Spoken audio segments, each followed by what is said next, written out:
Notre texte de base, Marc, chapitre 4, verset 35 à 40. Ce soir, le verset qui va nous intéresser, c'est le verset 38. On va commencer par notre texte de base, 35 à 40. Ensuite, nous prendrons Josué 1, chapitre 1, verset 8. Et pour finir, avec le psaume 91, verset 1er. Amen. Amen. Alors, nous allons nous mettre debout, s'il vous plaît.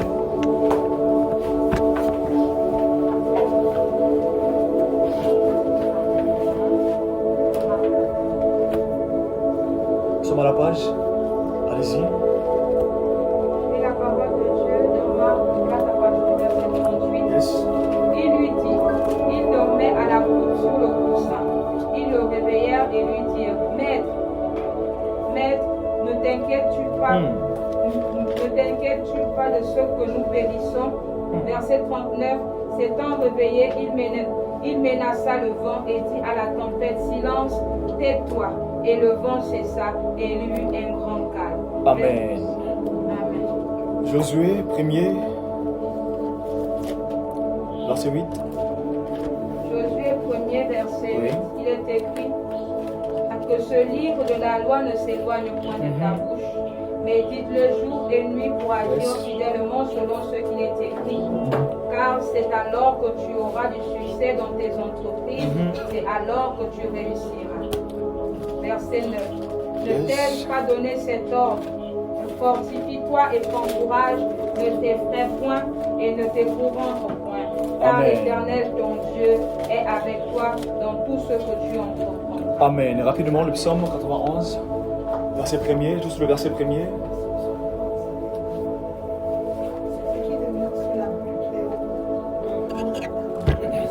Est-ce que nous pouvons répéter tous ensemble ce passage? Celui qui demeure sur la vue du Très-Haut repose à l'ombre du Tout-Puissant. On reprend. Celui qui demeure sur la vue du Très-Haut repose à l'ombre du Tout-Puissant. Amen. Amen. Seigneur, merci pour la grâce, la faveur, ton esprit, ta fidélité, Adonai. Jésus-Christ, tu es le seul maître. Dans les cieux, sur la terre dans les eaux. Nul n'est comparable à toi, Jésus-Christ. Ce soir, haut et fort, nous confessons que tout homme soit reconnu menteur, que les pasteurs, les prophètes, les évangélistes, les docteurs, les médecins soient reconnus menteurs et que seul toi, Jésus-Christ, sois reconnu pour vrai. Jésus, tu règnes parce que tu es fidèle et véritable. Merci de travailler ce soir, merci d'opérer. C'est ainsi que seul ton nom sera élevé, seul ton nom sera glorifié, au-delà de tout.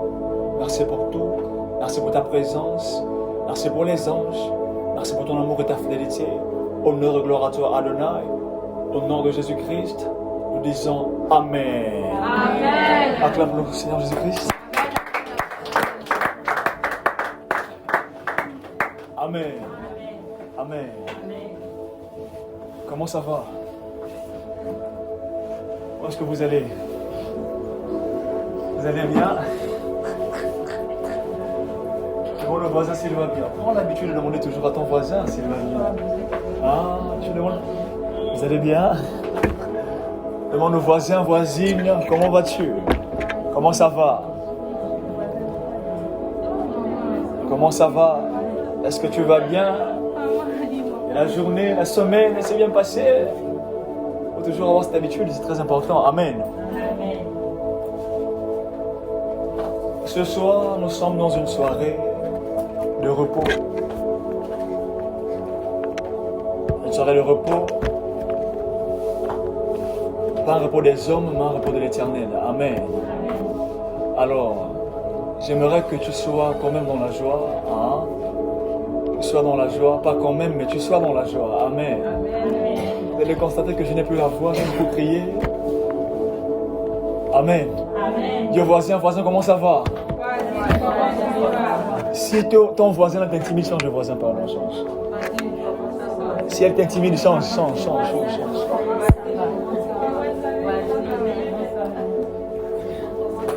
Amen. Amen. Ça fait déjà plus de 2 semaines. Nous avons commencé un voyage. Tous ensemble, nous sommes en train de parcourir les Écritures. Nous sommes en train d'avancer. Nous sommes en train de découvrir les 5 lois spirituelles de l'élévation. Amen. Amen. Nous avons parlé de la loi, la première loi, la loi Shinui, qui est le changement intérieur pour les choses extérieures. Donc Dieu ne peut pas t'élever sans pour autant effectuer un changement intérieur dans ta vie. Nous avons vu la loi Milshama. La loi Milshama qui est le combat, la bataille. Affronter ta bataille, affronter ton combat. J'étais en train de te dire que tu ne peux pas faire un changement intérieur et fuir la bataille. Non, non. Tu dois accepter ta bataille. Tu dois combattre ton propre combat. Ce n'est pas le pasteur qui va combattre à ta place. Ce n'est pas le prophète qui va combattre à ta place. Donc toi et ta bataille. Elle lui déclare que Jacob était seul. Il demeura seul lorsqu'il s'est battu avec l'ange. Il y a de ces batailles qui te demandera d'être seul. Tu seras obligé d'être seul pour combattre. Tu seras obligé d'être dans une solitude pour combattre cette nuit interminable. Tu seras obligé d'être seul face à ce géant qui s'oppose à toi. Tu seras obligé d'être seul face à cette tristesse, face à ces problèmes qui s'opposent à toi. Le Milshama n'est pas là pour te détruire, mais pour te manifester. Je disais, le Milshama est là pour que le Seigneur se manifeste. Parce que lorsque la parole de destination est déclarée, l'enfer déclare aussi ta tempête. Il a fallu que Jésus dise, allons-y de l'autre côté, allons-y sur l'autre rive. Automatiquement, ils ont affronté la tempête. Parce que la parole de destination provoque une tempête, provoque la bataille. Et cette bataille est inévitable. Tu dois affronter cette bataille. Je disais que plusieurs chrétiens, plusieurs croyants arrivés à cette étape, ils fuient, ils abandonnent. Ils se disent, non, mais c'était pas prévu. C'était pas prévu. Je suis en train de souffrir, c'est pas bon. La bataille comme ça, là, c'est pas bon, Seigneur, je suis fatigué. C'est toujours moi qui subis, c'est toujours moi qui pleure. Je suis fatigué. Là, c'est bon, c'est trop, je laisse. Je laisse. Je disais que le Milshama n'est pas là pour te détruire, mais pour te manifester. Le Milshama est là pour que Dieu se manifeste. Tu ne peux pas passer à l'autre étape, sur l'autre rive, sans confrontation. L'élévation sans confrontation n'est pas une élévation. Chaque élévation, chaque porte dans le monde spirituel est gardée par un géant, est gardée par un combattant, un gardien. Tu dois affronter ce gardien pour avancer. Tu dois affronter ce guerrier pour percer. Je vais expliquer beaucoup de choses sur ce sujet-là, sur notre deuxième loi. Alors ce soir, j'aimerais te poser une question. Combien de temps peux-tu faire, bien peux-tu résister? Combien de temps peux-tu supporter dans la bataille par tes propres efforts? Combien de temps? Combien de jours? Combien de mois peux-tu supporter par ta propre force, par tes forces dans la bataille? Combien de temps? Parce qu'il y a un piège. Après le Milshama, vous devez comprendre que quelque chose arrive après le Milshama. Il y a une autre chose qui vient. Alors combien de temps peux-tu faire? Combien de temps peux-tu supporter par tes propres efforts dans la bataille? Demande au voisin, combien de temps peux-tu supporter par tes propres efforts? En tout cas, si ce voisin t'intimide, change de voisin. Il ne faudrait pas qu'il t'intimide, change de voisin. Combien de temps peux-tu supporter par tes propres efforts? Répète cela avec fermeté au voisin. Du voisin, combien de temps? C'est très important. Demande à ton voisin,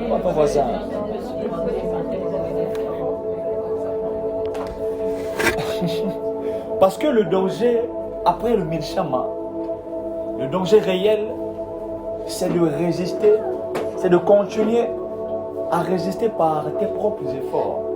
C'est ça le danger. C'est ça le danger après la bataille. C'est de continuer de supporter par ta propre force. Tu penses que tu sera la seule personne qui pourra faire en sorte que cette bataille puisse passer et obtenir la libération. Non. C'est ce que plusieurs personnes croient. Parce que ça ne dépend pas de tes prières. Hein? Ça ne dépend pas de ton mannequinage. Amen. Amen. Je disais que le monde spirituel n'a que faire de ta beauté, n'a que faire de tes muscles.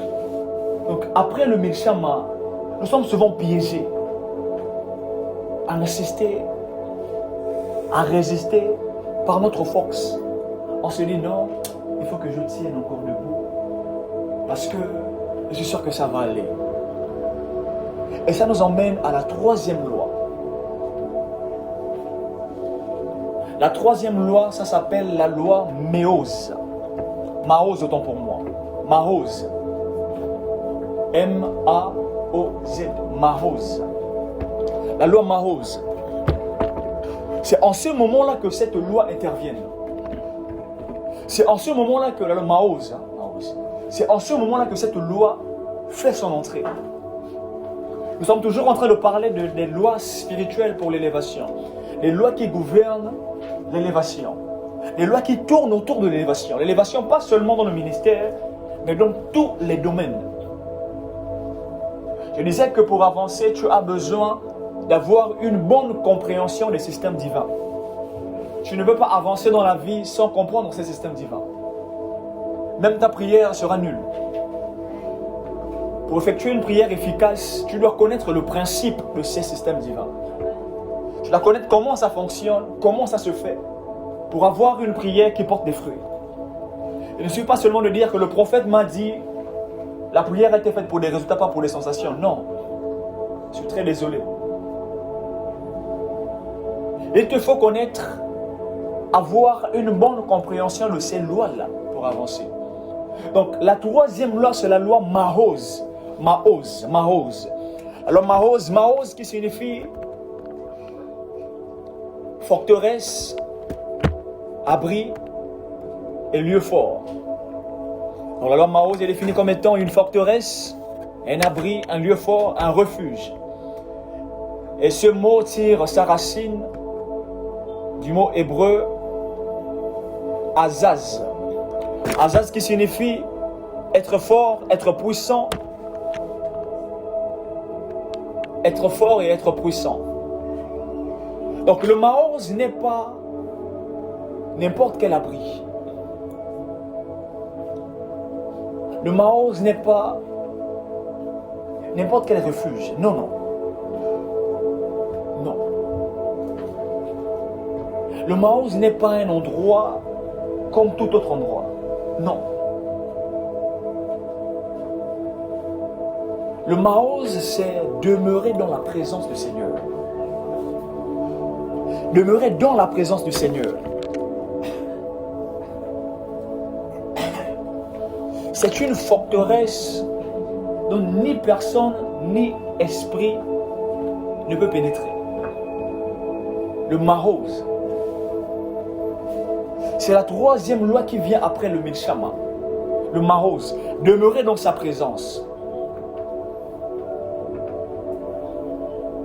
Lorsque nous lisons Marc 4, verset 38, la Bible nous a dit que pendant que la tempête soufflait, Jésus dormait. Il dormait. Les mêmes disciples, la même tempête, la même barque, le même Jésus, mais pas le même Maose. Amen. Pas le même Maose, pasteur. Pas le même Maose. Les disciples étaient des pêcheurs. Des pêcheurs qui connaissaient la mer, qui connaissaient les eaux. Mais eux, ils étaient en train de paniquer. Ils voyaient leur vie défiler. La Bible déclare que Jésus dormait. Prenez rapidement le verset 38. Qu'est-ce que ça nous dit? De Marc 38. La Bible déclare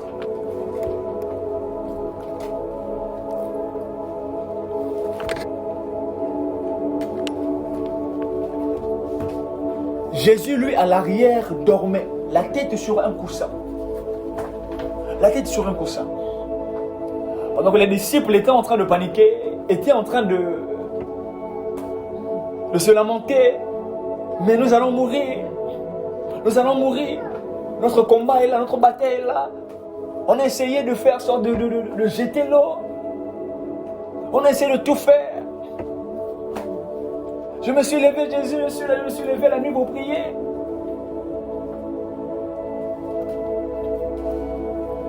J'ai fait des jeûnes et des retraites.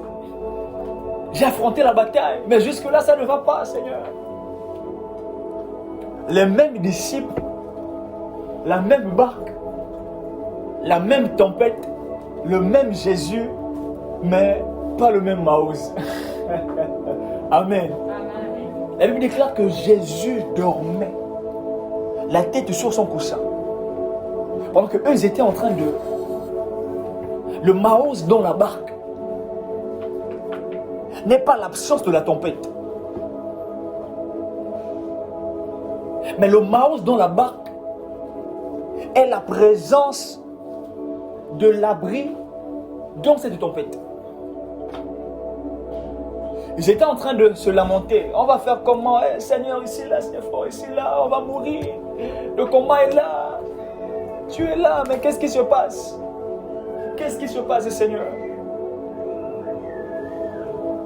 Et c'est ce qui nous arrive, nous les croyants, nous les chrétiens. Face à la tempête, face au combat, on se pose tout un tas de questions. On se lamente. On est prêt à dire même que le pasteur, le prophète m'a menti. Ce qu'il a dit, ce n'est pas vrai. Il a menti, il m'a dit des choses, mais c'est pas. Je ne vois que le contraire. Le même Jésus, la même barque, mais pas le même Maoz. Ils étaient en train de se lamenter dans leur Maoz. Ils étaient en train de voir leur vie défiler. Parce que la bataille était forte. Mais lui, il dormait. Parce que celui qui a une proximité avec Dieu ne se contente pas, ne se préoccupe pas de ce qui se passe autour de lui. Lui, il dormait à cause de la relation qu'il a avec son Père. À cause de cette relation qu'il a avec son Père, comme je disais, le plus important, ce n'est pas de savoir où est-ce que je vais, mais avec qui est-ce que je vais. C'est ça le plus important. Il savait avec qui il était. Il connaissait, celui qui était avec lui dans la barque. Et ce qui se passait autour de lui ne lui disait rien. Parce qu'il connaissait son Maoz. Il connaissait l'appui de son Maoz. Connais-tu l'appui de ton Maoz? Ou bien es-tu toujours en train de paniquer? Es-tu toujours en train de te lamenter? Es-tu toujours en train de pleurer? Es-tu toujours en train de traiter les autres de sorciers?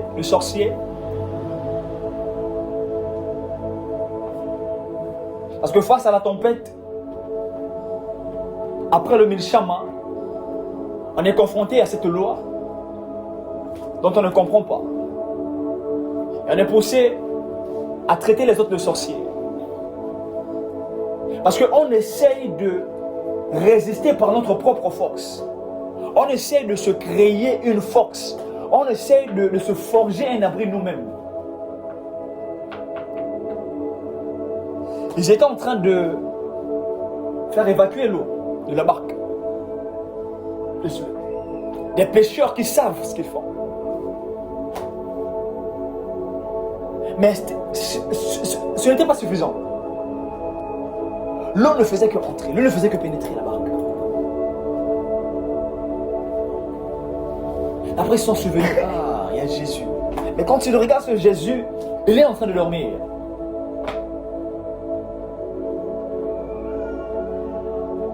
Connais-tu ton Maoz? Ou bien tu es toujours en train de te lamenter? Ou bien tu es toujours en train de te poser des questions? Amen. Amen. Connais-tu ton Marose? Ou bien tu es toujours en train de pleurer pendant que tu attends, pendant que tu as prié, au milieu de cette bataille, de ce combat, tu as intercédé, mais tu as comme l'impression que rien ne bouge. Tu as comme l'impression que l'eau est toujours en train de pénétrer dans ta barque, dans ton bateau.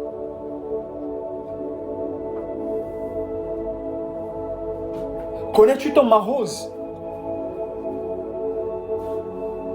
Ou bien tu es toujours en train de demeurer dans cette tristesse, dans ce doute.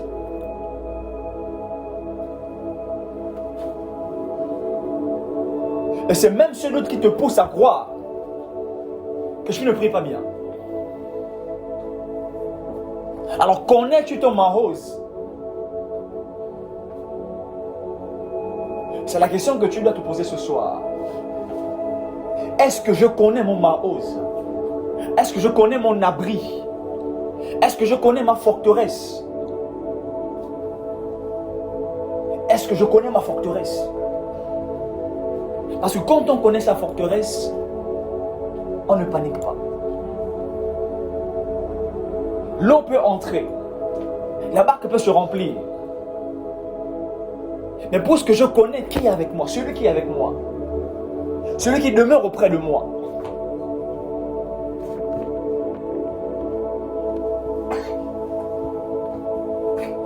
le psaume 91 nous dit: celui qui demeure à l'abri du Très-Haut repose à l'ombre du Tout-Puissant. Malgré la tempête, malgré ce combat, cette bataille qui est interminable, tu vois cette bataille en train de s'aggraver à chaque fois. À chaque fois, à chaque fois, à chaque fois, à chaque fois, à chaque fois. Mais est-ce que tu es consciente de ton Marose? Ou bien tu as oublié celui qui est avec toi? Tu as oublié celui qui est avec toi?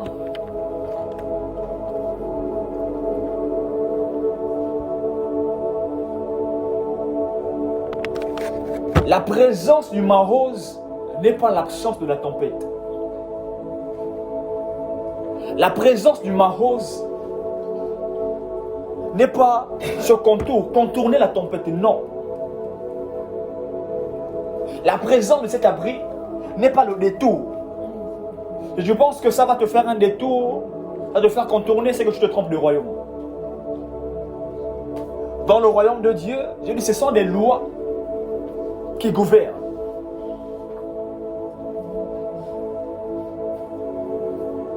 Quel est ton Marose? Et j'aimerais que tu poses la question à ton voisin, voisine, quel est ton Marose ce soir?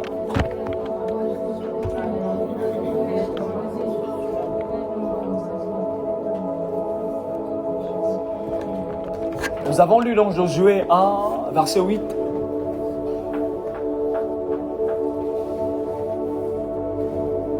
Après la mort de ce grand prophète qu'Israël n'avait jamais eu, après la mort de Moïse, Josué se lève. Dieu vient parler à Josué. Il ne dit pas à Josué: compte le nombre d'armées, le nombre de hommes, regroupe une stratégie, fais une stratégie de bataille, de comment est-ce qu'on va aller conquérir les territoires. Mais qu'est-ce qu'il dit à Josué? Il dit à Josué que ce livre de la loi ne se loigne point de ta bouche. Médite-le jour et nuit. Amen. Amen. Il ne donne pas à Josué, Josué rassemble un type d'homme, un type de, voilà, ceux qui sont forts, ceux qui sont comme ça là, pour cette bataille. Non. Mais il dit à Josué que ce livre de la loi ne se loigne point de ta bouche. Médite-le jour et nuit. Car alors tu réussiras, tu auras du succès dans tes entreprises. C'est alors que tu réussiras. Donne pas à Josué une stratégie C'est-à-dire que non, il faudra que tu fasses ça avec tes hommes. Il faudra que vous mangez ça. Il faudra que, voilà, vous vous entraînez 2 fois par jour, 4 fois par jour. Mais il dit, médite ce livre de la loi jour et nuit. Le Maos dans Josué 1, verset 8. Cette méditation crée une constance. Et cette constance crée une atmosphère. Et cette atmosphère crée un abri qu'on appelle Maos. Tu ne peux pas être ce croyant, ce chrétien qui n'a pas une bonne relation avec ta Bible. Amen. Amen.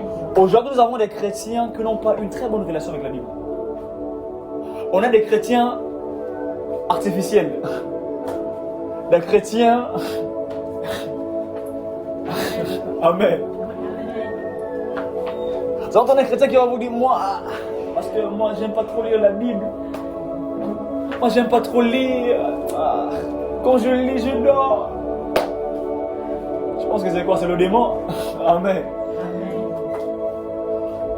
On a le secret, même des pasteurs qui n'ont pas une très bonne relation avec la Bible. Nous sommes la seule religion qui néglige son livre. Amen. C'est ce qu'il faut dire de cette manière. Nous sommes la seule religion. Mais quand on va chez les musulmans, eux sont attachés à leur courant. Attachés. Mais nous, on sait que le prophète va lire pour nous, le pasteur va lire pour nous, et c'est bon. Tu dois avoir une bonne relation avec les Écritures. Parce que la Bible, elle est la prophétie par excellence. Toi qui cherches une prophétie, je t'annonce que la Bible est la prophétie par excellence. Amen. Tu ne peux pas être ce chrétien qui n'a pas une bonne relation avec la Bible. C'est très dangereux. Comment est-ce que tu vas créer ce Maos? Comment est-ce que tu vas affronter le diable? Vous savez, le diable connaît les Écritures, hein?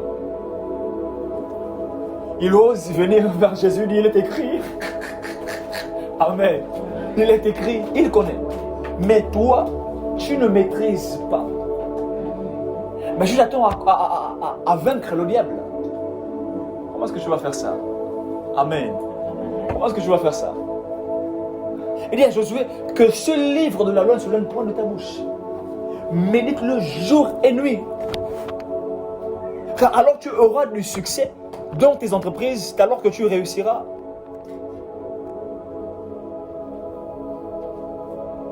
Il faut maintenir une constance. Face à la tempête, il y a beaucoup de choses qui entrent en compte. Mais quand on a une bonne relation avec les Écritures, même le pasteur ne peut pas nous mentir. Plusieurs des choses qui se passent ici, au Gabon, c'est parce que nous, les chrétiens, n'avons pas une bonne relation avec les Écritures. Oh, on a escroqué un tel. Oh, on a hypnotisé un tel. Oh, on a fait ça. C'est parce que nous-mêmes, les chrétiens, on n'a pas une bonne relation avec les Écritures. C'est ça le seul problème qu'on a. On ne lit que la Bible quand on est à l'église, c'est fini. Après, tout c'est fini. Seulement lorsque le pasteur dit, on prendra le verset tel autre, c'est bon, on lit, amen, amen, on s'assoit, c'est tout, c'est fini, on rentre à la maison, voilà, l'église s'arrête à l'église. Amen. Amen. Et c'est ça le problème. Et voilà,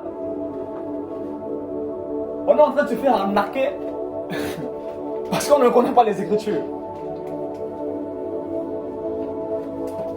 Tu dois maintenir une relation avec les Écritures. Il ne suffit pas seulement de prier, de jeûner. Si tu n'as pas une bonne relation avec les Écritures, ta prière elle est nulle.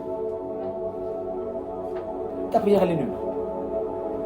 Parce que alors que tu t'attendras à ce que Dieu te dise quelque chose, il va te poser seulement les lire. Et tu auras sa parole. Mais toi tu vas t'attendre à ce qu'il te dise, ma fille, oui, vas-y. Ah, tu te trompes, hein? Amen. Amen. Amen. Amen. Il faut maintenir une bonne relation avec les Écritures. Il dit à Josué, c'est alors, pas peut-être que tu réussiras, mais c'est alors que tu réussiras. C'est alors que tu auras du succès. Pas peut-être, mais c'est alors que tu auras, obligé. Parce que cette méditation jour et nuit assure ta réussite. Assure ton succès. Tu es au milieu des gens qui sont dans les sectes, tout ça là. Tu penses que tu vas avancer comme ça là? Non. Il faut maintenir une constance avec les Écritures. Et tu créeras cette atmosphère qui bâtira ce marose, qui fera en sorte que, malgré la tempête, malgré les eaux qui pénètrent, tu es là. Tu avances. Parce qu'il n'a pas dit peut-être tu auras le succès, mais c'est alors que tu auras du succès. Mais toi, jusqu'à présent, tu négliges les Écritures. Mais tu pries pour que la prophétie se réalise. Ah, tu es même plus envoûté que ceux qui sont envoûtés. Hein? Amen. Amen. Amen. Je pense que la prophétie se réalise, mais tu n'as pas une bonne relation avec les Écritures. Tu es à l'ouest. Et c'est paradoxal. Tu veux que Dieu réalise le sujet de tes prières, mais tu continues d'entretenir cette paresse spirituelle qui t'empêche de lire ta Bible. Tu l'entretiens, hein, très bien même. Très bien. Quand tu veux lire, tu sens que non, je lirai demain, c'est bon. Si je me mets à demander ici ce soir, qui parmi nous, dans la semaine, à part le mardi, a lu sa Bible?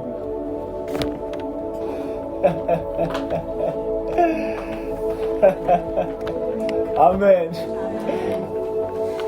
J'aimerais que tu comprennes ceci, parce que les Écritures, la parole de Dieu, c'est la base.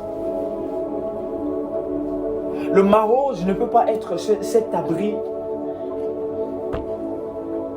cette forteresse puissante sans les Écritures. Si les disciples maintenaient une bonne relation avec les Écritures, pasteur, je pense qu'ils allaient savoir que non, nous sommes avec Jésus, on n'a pas peur. Parce que c'est cette méditation de jour et nuit qui te donne l'assurance que tu n'es pas seul. Que dans cette bataille, tu n'es pas seul. Dans cette tempête, tu n'es pas seul. Tu es avec Jésus. Tu n'es pas avec le pasteur, tu es avec Jésus. Mais c'est l'absence des Écritures qui te pousse à croire que tu es avec le pasteur. Amen. Amen. C'est ça. Et voilà que nous sommes parfois déçus. On reçoit des déceptions par des hommes de Dieu à cause de ça. À cause de ça. Parce que nous-mêmes, les fidèles, on n'a pas une bonne relation avec les Écritures. On n'a pas cette relation avec les Écritures. Et ça crée une fossée. Une fossée. Donc on marche avec Dieu. Face à la tempête, tu es en train de paniquer. Parce que tu n'es pas dans les Écritures.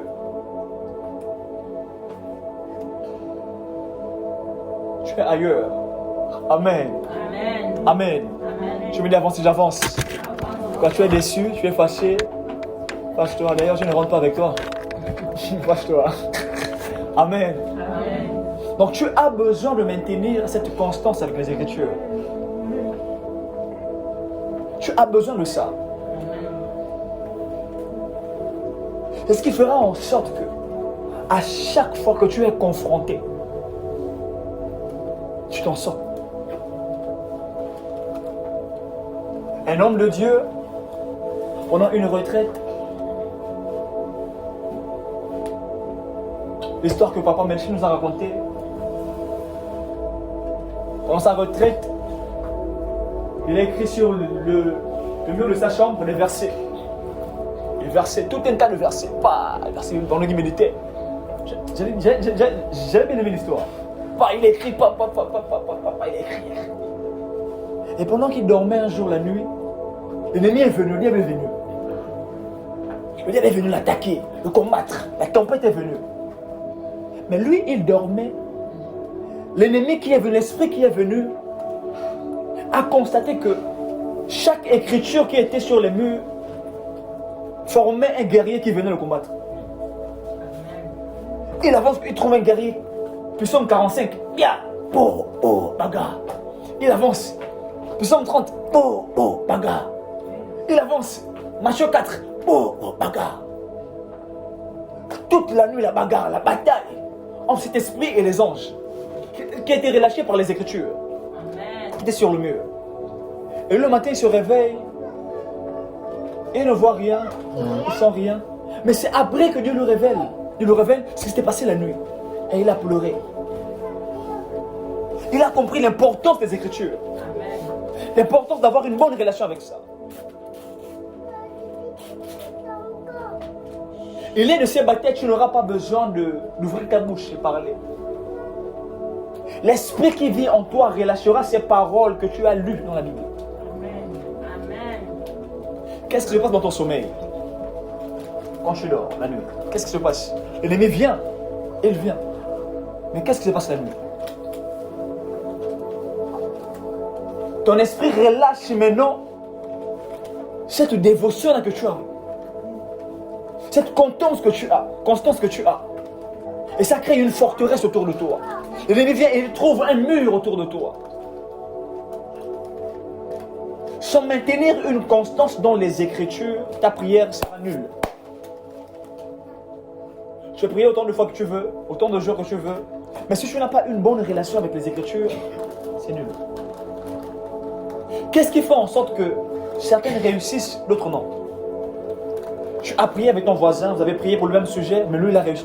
Toi tu n'as pas réussi. Toi tu n'as pas réussi.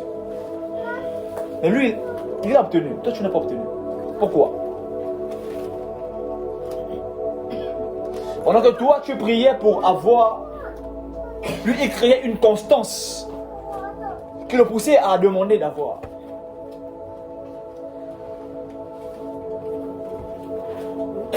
Le Mahos, ton abri. Quel est ton abri? Quel est ton abri? Et j'aimerais que tu notes encore ceci. Le Mahos précède la victoire. Il ne la suit pas.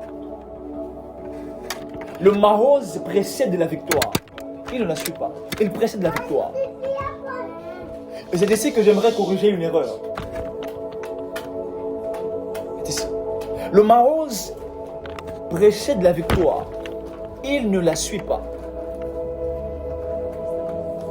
Beaucoup disent, Seigneur, après cette bataille, après cette épreuve,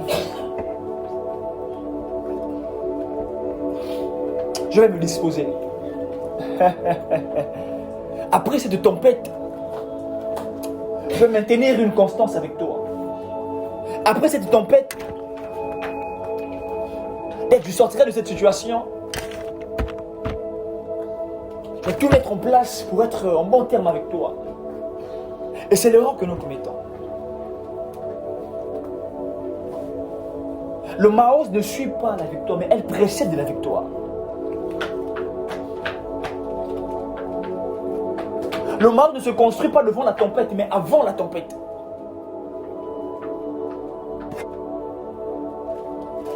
Parce que si tu n'as pas de Mahos face à la tempête, tu vas t'écrouler. Tu vas pleurer, tu vas t'effondrer.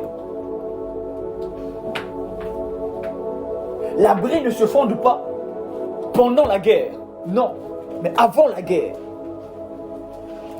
Et même pas après la guerre, mais avant la guerre, avant la bataille. Ton abri solide, qui fera en sorte que malgré l'épreuve, malgré cette bataille, malgré ce combat interminable, tu es déjà dans ton abri, déjà dans ta forteresse. Parce que le Mahos précède la victoire.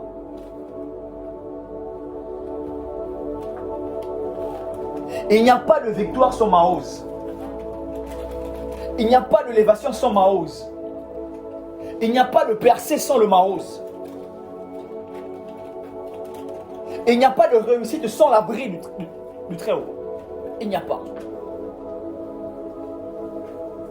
Un jour je disais, chercher Dieu en dehors de Jésus-Christ, se trouver le diable.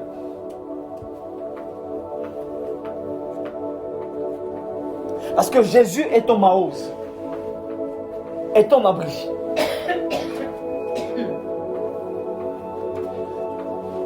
Sans le Mahoz, tu n'as pas de victoire, tu n'as pas de percée, tu n'as pas d'élévation. Tu dois avoir ton Mahoz. Et si ce soir, tu te rends compte que tu n'as pas de Mahoz, bien que tu es déjà au milieu de la tempête, rassure-toi, tu peux créer ce Mahoz ce soir. Qui fera en sorte que, malgré cette tempête, malgré le temps, la durée de cette tempête, cela fera en sorte que tu quittes de là pour un autre niveau. Amen. Amen. Amen. Amen.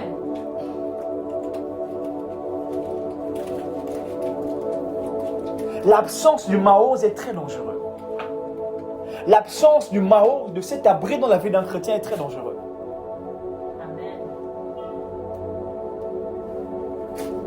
Il y a certains qui pensent que ce qu'on fait là, sors, libère, sors, lâche-moi, ouais, au nom de Jésus. C'est bon, ça s'arrête là. C'est tout, on rentre chez nous. Vous connaissez les retours? Est-ce que vous connaissez les retours?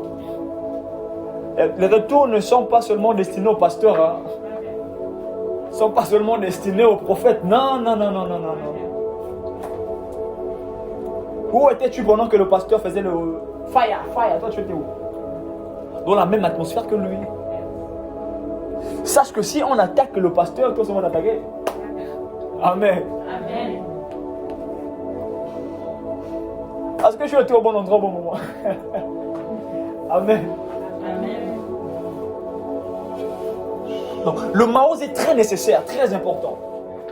Et tu as besoin d'avoir ce Mahoz, cet abri dans ta vie, qui fera en sorte que ton travail soit protégé, tes enfants soient protégés, ta destinée soit protégée.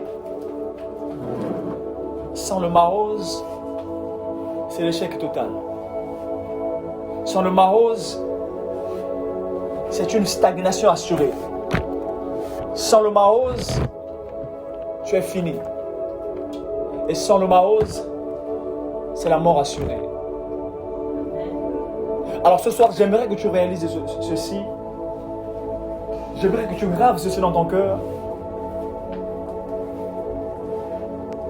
Que le Mahoz est très important pour moi. J'ai besoin du Mahoz ce soir.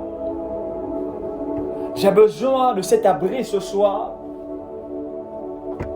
pour ne pas m'écrouler dans cette tempête. Amen. La tempête, la bataille, elle est forte. J'ai tenté de supporter par mes propres efforts, par mon endurance, par ma résistance. Mais là, je n'en peux plus. Là, c'est trop. Et je confirme que j'ai besoin de ce Mahoz. J'aimerais que tu réalises ceci. Dans ton cœur, essaie de réaliser ceci. Essaie de réaliser ceci dans ton cœur. Seigneur, j'ai besoin de ce Mahoz.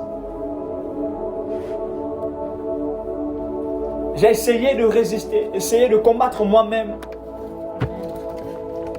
J'ai dépassé le Milchama. Là, je suis face à cette tempête qui ne finit pas.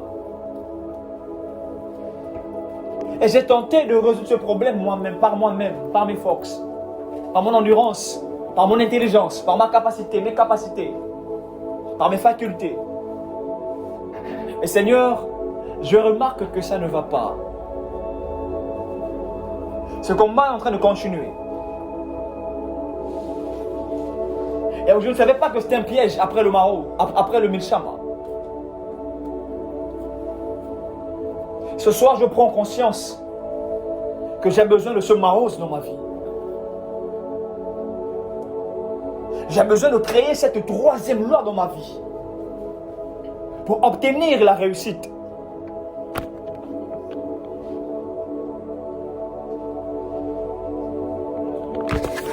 J'ai besoin du Mahos. J'ai besoin du Mahos. J'ai besoin du Mahos. J'aimerais que tu le dises dans ton cœur. Seigneur, j'ai besoin du Mahos. Parce que le Mahos ne supprime pas la tempête, mais il te donne la capacité de traverser la tempête. Le Mahos ne supprime pas la tempête, ne supprime pas cette épreuve, mais il te donne la capacité de traverser la tempête sans être détruit.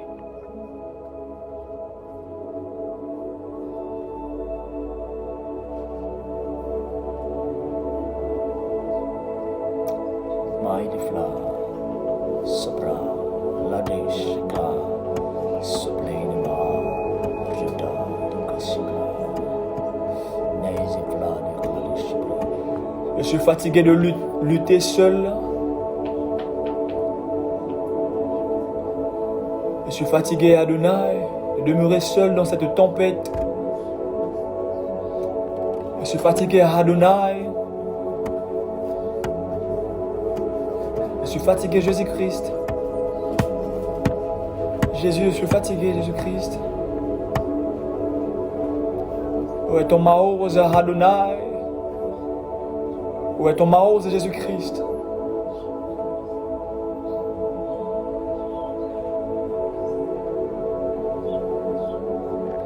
J'aimerais apprendre à demeurer dans la paix face à la tempête, face aux épreuves, face à la bataille.